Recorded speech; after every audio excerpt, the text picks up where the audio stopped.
તો કેમ છો મારા મિત્રો, જય શ્રી કૃષ્ણ, જય માતાજી। તો અમે હતા એવા ને એવા પાસ આવી જઈએ છીએ। તો અત્યારે અમે આવ્યા છે દેવરાજ ધામ મોડાસા, જે પેલું ડુંગર ઉપર મંદિર દેખાય છે એ રોમાપીનું મંદિર છે। તો આપણે એ જવાનું છે, તો ચાલો।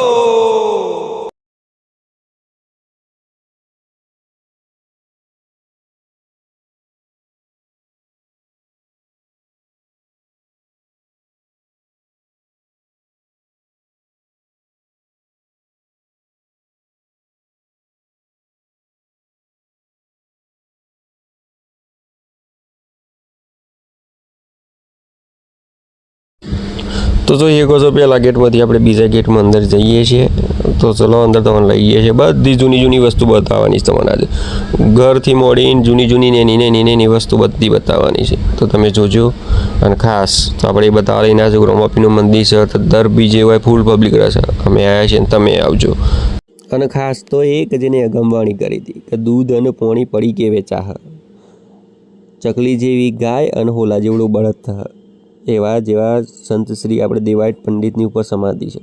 જો મંદિર આ રીતનું દેખાય છે, રોમાપીનો ભારગોડો છે, લખ્યું છે ને દેવાયત પંડિતની ચેતન સમાધિ, બરાબર ધૂણો।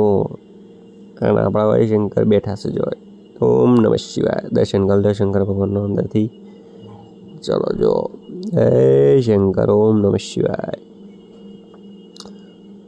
તો જુઓ સતી દેવલ દેમાની સમાધિ સ્થાનક કહીએ છે, જોઈએ કહો આ બાજુ આ। અને ખાસ તો એ છે કે આ બાજુ છે જે આ છે એ રામદેવજી મહારાજે જે દેવરાજ ધામમાં જે કળશ આપ્યું છે ને એ અહીંયા છે। પછી આ બાજુ જે છે આ એ જે આપણે દેવાયત પંડિત સંત શ્રી દેવાયત પંડિતની જે ચેતન સમાધિ છે એ અહીંયા છે। તો દર્શન કરી લ્યો, આપણે ભાગ્યશાળી છીએ તે આપણને મને દર્શન કરવા મળે, અને હું મોબાઈલ દ્વારા તમને દર્શન કરાવું છું, તો દર્શન કરી લ્યો। અને ખાસ તો અહીંયા આવજો, અમે આવ્યા છીએ તો એકદમ આનંદ થયો છે મને। તો બહારનું મંદિર આ રીતનું દેખાય છે, જો બધી જૂની જૂની વસ્તુ છે, જેટલા બી સંત છે એ બધાના અહીંયા મૂર્તિઓ બનાવેલી છે।